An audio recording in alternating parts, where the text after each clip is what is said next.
From past to present, empires and governments have for centuries resorted to lies and tricks to empty the pockets of the people. What were these tricks and lies? We bring stability, we bring security. Sounds familiar, doesn't it? Like America saying, we bring democracy to Iraq. We create growth, wealth, and opportunity. Thus, this false tale was told. But when history is examined a little more closely, these words are true for the wealthy elites and full of lies and tricks for the poor millions. So how is this possible? How can people be deceived without feeling it? That is exactly where the story begins. Governments have used the same method, trick, and lie over and over, protecting not the public's welfare, but their own power and the wealthy elites. And the tools and methods they used have always been the same, namely, money. Whoever controls the money makes the rules, and whoever does that also controls time and labor. For this reason, every empire, every state, every ruling class found ways to turn money to their advantage. But there was one problem. While doing this, they had to do it without waking the people. Quietly, while they slept deeply so that no one would notice. And the trick was implemented so cleverly that people most of the time did not even notice they were being robbed. They were lulled so deeply that history even tells us that people became staunch defenders of the system. One of the first examples of this game in history was seen in ancient Rome. Emperors found a solution to finance the armies and wars that sustained their lives, to reduce the silver content of the money. The coins called denarius were initially made almost of pure silver, but over time that purity was reduced by mixing in copper. On the surface there was still a silver sheen, but its interior had been emptied with a large amount of worthless metal. The Roman Empire had applied one of history's first major financial tricks. Over time, this produced inflation. Prices of everything rose, people became poorer, and it was the public who paid for this, not the governments. At first nobody noticed, or even if they noticed they did not care, because the coin was the same, its weight was similar, its appearance had not changed. But shortly afterward, prices rose in the markets, wages became insufficient, and people's savings were eroded by rising prices. The empire preferred to behave as if nothing had happened because it suited them, yet every coin in the hands of the people was quietly losing value. This was not the erosion of money, but of the people's purchasing power. The people of Rome thought they were not paying taxes, but in fact, unknowingly, they were paying history's first invisible tax. Centuries passed, empires changed, but the game and the tricks did not. Methods changed, but the outcomes produced by the tricks were always the same. In the Middle Ages, kings began, instead of melting coins, to directly seize the wealth of the people and add it to their treasuries. This practice, called forced loans, compelled nobles and merchants to lend money to the king. Money was collected from the people under the name of loans, but these loans were never repaid, or they were repaid with money whose value had fallen. This method was presented under the guise of citizenship duty and responsibility to transfer the people's wealth into the state's coffers. Thus, this invisible snatch and grab theft was carried out under the name of loyalty. What does the modern world economy have to do with the economies of the past? Was it really true to say, the past is in the past? Time and methods have changed once again, but the intentions and the results have never changed. When England established the Bank of England in 1694, it marked the first steps toward the financial system of the modern world. But this system was never designed for the people. It was designed for the state. The government needed to pay for its wars, expenses, and obligations. Wealthy investors lent money to the state and received bonds guaranteed with interest. So what did the government do? To pay those interests, it increased taxes on the people. The rich lent money to the government, grew even richer, while millions of poor citizens paid the interest on that debt. This ironic and ruthless cycle marked the beginning of a new era, one where wealth flowed upward to the elites, and the crushing burden flowed downward to the masses. This new order appeared so official and well-structured that no one questioned it. Debt was now labeled as economic development. This is where the modern economy was born. Even though today everything appears more complex, the mechanism at its core remains exactly the same. While the state claimed to spend the people's money for the nation, it quietly shifted the burden back onto the very same people. And so throughout history, governments have staged the same play repeatedly, only changing its title: inflation, borrowing, stability, development. When you look closer, you realize they all served a single purpose: to quietly offer the labor of the people for the comfort and luxury of those at the top. Today, this game is called the economy. But at its core, it's still the same. How, you ask? The silver that Rome melted has become the paper money printed by central banks, and now in recent years, digital cryptocurrency. The forced loans of kings are now sold as government bonds, and every promise labeled as growth merely repeats the same old trick in a more sophisticated way. Nothing about it is new, only the names and the actors have changed. Governments claim to defend the financial freedom of their people, yet they once again bind them to the invisible chains of debt slavery. It wouldn't be an exaggeration to call this the religion of power. Throughout history, the most dangerous weapon of governments has never been their massive ships, impenetrable fortresses, swords, or bombs. What was their greatest weapon? Weapons and armies can frighten people, yes. But this one makes everyone and everything submit. Rome tampered with its coins, kings reached into the people's purses, but the modern world did something far more ingenious. It normalized debt. The Bank of England, established centuries ago, was much more than a bank. It opened the door for governments to borrow infinitely, to spend without restraint. Kings could now create money with a single signature to fund their expenses, while the wealthy lent that very money back to the state and collected it again, with interest. The system was built so skillfully and cunningly that while everyone thought they were winning, the losers were always the same: the millions of ordinary people. Because interest payments came from wages and taxes, the people worked, produced, and then paid again, financing someone else's profit. As we said before, the greatest weapon wasn't a sword or a bomb. This weapon was debt. This new order was wrapped in elegant words and given a polite name: national finance. But in reality, it was nothing more than a new form of feudalism. The only difference was that the lords no longer held swords, they held contracts guaranteeing debt. The government borrows, investors profit, and the people pay. This equation has remained virtually unchanged for centuries. The rich were secured by interest when they lent to the state, while the poor became the very source of that interest. It was one of the quietest, most ruthless forms of exploitation in history, because the people genuinely believed it was for the good of the nation. As time passed, the system grew and became even more complex, making it harder for people to understand and easier for the powerful to take more from their pockets. Yet the essence never changed. So how does the machinery of a system whose essence hasn't changed still operate today? Governments no longer borrow directly from their citizens. Instead, they borrow from the market, through banks. On paper, this appears as a transaction only between governments and banks, but in truth, the story runs much deeper. Officially, this was considered a requirement of modern economics.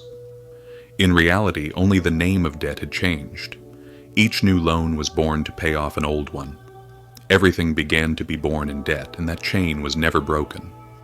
As people kept working and governments kept borrowing, wealth continued to flow upward, while the burden of debt flowed downward onto the shoulders of ordinary citizens. This cycle operated so perfectly that people eventually couldn't even imagine a life without debt. Getting a loan became a requirement to buy a house or a car. Borrowing was even seen as a contribution to the economy. Yet every loan meant pledging one's future labor and life as collateral. It was the government's most ingenious invention. convincing people to love their invisible chains by keeping them indebted.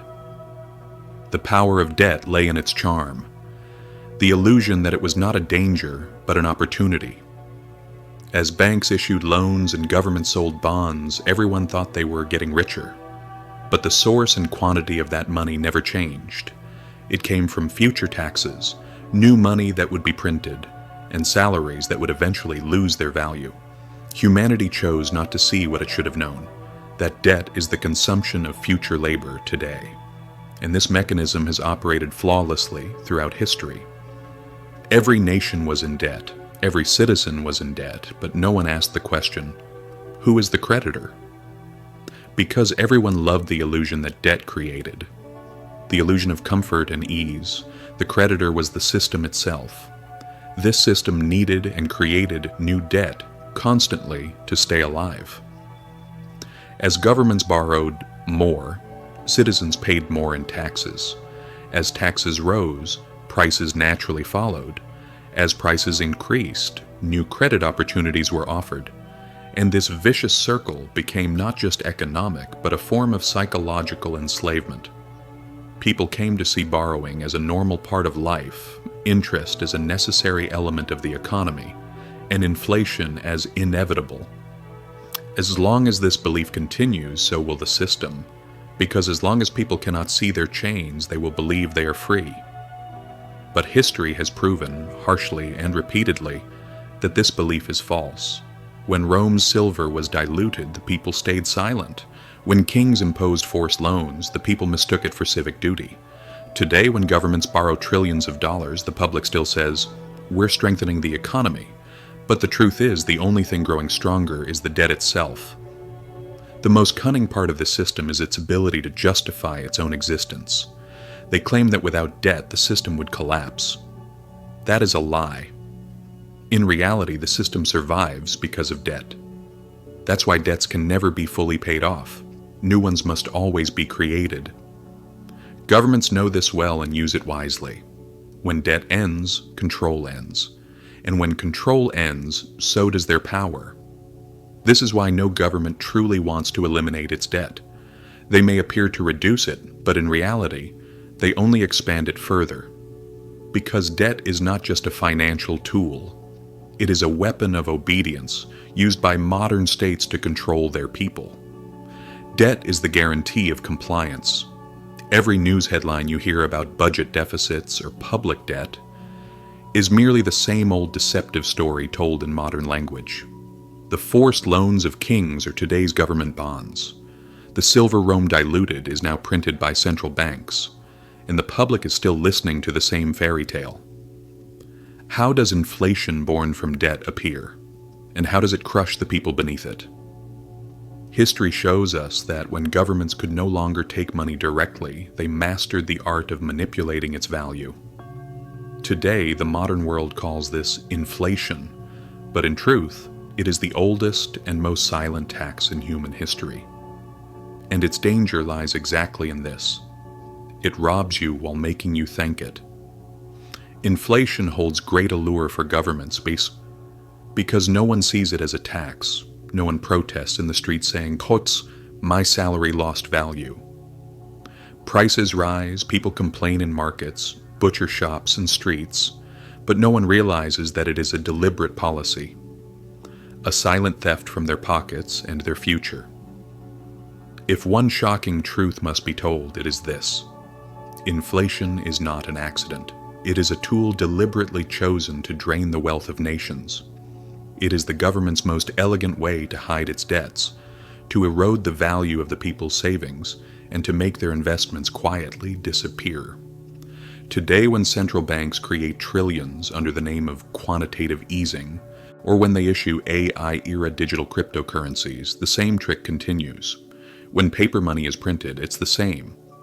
Only the method changes, the deception remains. That money never reaches the people first. It flows to the financial system, to banks, funds, and large investors. Asset prices soar, stock markets shine, but wages stay the same. The rich grow richer, while the people's purchasing power weakens, just as it did in Rome. The greatest magic of inflation is that it traps people inside an invisible system, because no one ever sees the thief. There is no intruder breaking into your home, yet your wallet gets lighter every day. Your purchasing power fades.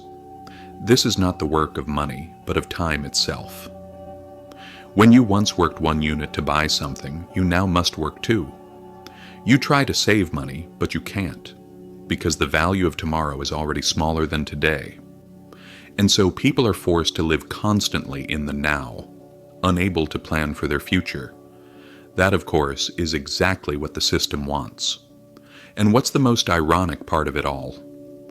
Those who suffer most from inflation, those crushed beneath it, are the very ones who understand it the least. That's why the system works so perfectly, because the silent majority keeps it running. They think prices rise naturally, when in reality it's not nature at all. It's the consequence of decisions made by those in power. To protect a nation's currency is to show respect for its people. But throughout history, governments have always pushed this duty aside. Every era, every regime, every age found new names to glorify inflation, growth, recovery, prosperity. The truth is, while these promises quietly disappear, the people keep hearing the same lie. This is only temporary. But history says otherwise. This period never ends. It began in Rome and continues today in the corridors of central banks. The only difference is that it's no longer silver coins. It's paper money and digital cryptocurrency. But the outcome is always the same. So where exactly is the trick in this system? Here's where it lies. People believe they are winning inside the system, when in fact they are being robbed. Everything is taken from them. Their dreams, hopes, labor, savings, even their time. Their wallets are full, yet worthless.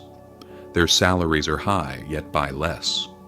And this cycle feeds itself endlessly. Who are the true winners of inflation and the crises that follow it? When an economic crisis erupts, no one truly loses. There are simply different people chosen to be saved. And every single time, it is never the working people who are rescued. It is the elites and the system itself. In 2008, the world saw it again. After years of greed, banks collapsed like dominoes. Credit bubbles burst, and trillions of dollars vanished overnight. Governments panicked and rushed to act. They said, "We must save the system." But the system they were saving was the very same one that had crushed the people, the one that had enslaved the masses. They called it a bailout. But there was nothing being saved. Only the cards, players, and wealth were being reshuffled. Governments printed trillions, claiming to stabilize the economy. But that money never reached wages, small businesses, or the people's kitchens. While saying we're saving the system, governments were really reshaping it, creating new debts, imposing new taxes, and passing new laws. Once again, under the excuse of crisis, new burdens were loaded onto the backs of ordinary people. And just like the kings of the past, government said, "This is for your own good." The public kept hearing the same story. This crisis is temporary. Yes, temporary, but for whom? Certainly not for the people. These measures will strengthen the economy. Nonsense. Every bailout creates new debt. Every debt breeds another wave of inflation. And every inflation quietly erodes the people's purchasing power. It's an invisible chain of enslavement. Crisis, bailout, debt, inflation, new crisis. Throughout history, this cycle has never been broken. This is the order of the modern-day nobility. Wars are no longer won with swords, but with debt, money, and interest. And that's why no crisis is ever truly solved, because it's never meant to be. Every collapse becomes an opportunity to transfer wealth or to create even greater fortunes. History has written this story countless times, and today we are living it again. In Rome, the nobles were saved while the peasants suffered. In the Middle Ages, kings protected their palaces while their people drowned in debt. And today, modern banks are rescued, while workers, farmers, small business owners Retirees and laborers are told to be patient. And so everyone keeps believing the same lie, and everyone keeps getting crushed beneath it. If you liked it or found it helpful, you can subscribe, like, or share. The choice is yours. See you in the next video.